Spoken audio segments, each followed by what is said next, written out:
దగ్గర దగ్గర 17 kilometre ride అయితే వచ్చింది. యాక్సెప్ట్ చేసిన. పికప్ వచ్చి 3.4 కిలోమీటర్స్. క్యాన్సిల్ చేయకపోతే బాగుంటుంది. వెళ్తా కస్టమర్ దగ్గరకు పోయి పికప్ చేసుకుంటా. పక్కా క్యాన్సిల్ చేయకపోతే బాగుంటుంది. ప్లీజ్ మెసేజ్ చేస్తా ఐఎమ్ కమింగ్ అని పెడుతున్నా. I'm coming.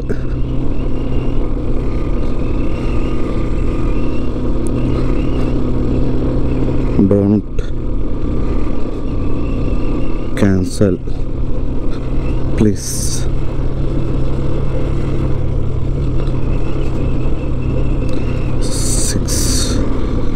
Minutes A time కల్లా రీచ్ అవుతుంటే 6 minutes అని చెప్పిన. జల్దీ పోయి కస్టమర్ అయితే పికప్ చేసుకుందాం. ఓకే ఓకే అని పెట్టిండు. సో ఇంటి దగ్గర ఆన్ చేసిన దండం రైడ్ పడ్డది. ప్రజెంట్ టైం వచ్చి 6:10 అవుతుంది. సో రీడింగ్ వచ్చి 13,278 కిలోమీటర్ తిరిగింది. సో ఈరోజు చూద్దాం చేసి 1500 అని చేద్దాం, లేకపోతే 1000 అనే చేద్దాము. కస్టమర్ని వెళ్ళి పికప్ చేసుకుందాం స్పీడ్కి వెళ్ళి. ఓకే కాకా లొకేషన్కి వచ్చిన కస్టమర్ కాల్ చేసేద్దాం. పార్సలా ఏదన్నది? ఓకే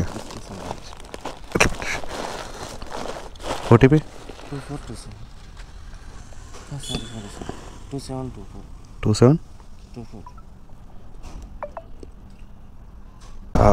యాక్చువల్లీ ఎక్కువ అడదాం అనుకున్నా, బట్ ఎందుకు అడగలేనంటే మన కోసం మళ్ళీ ఒక 6 నిమిషాలు వెయిట్ చేసిండు కస్టమరు. సో అందుకోసమే నేను ఎక్స్ట్రా ఒకటి ఏం అడగలేను.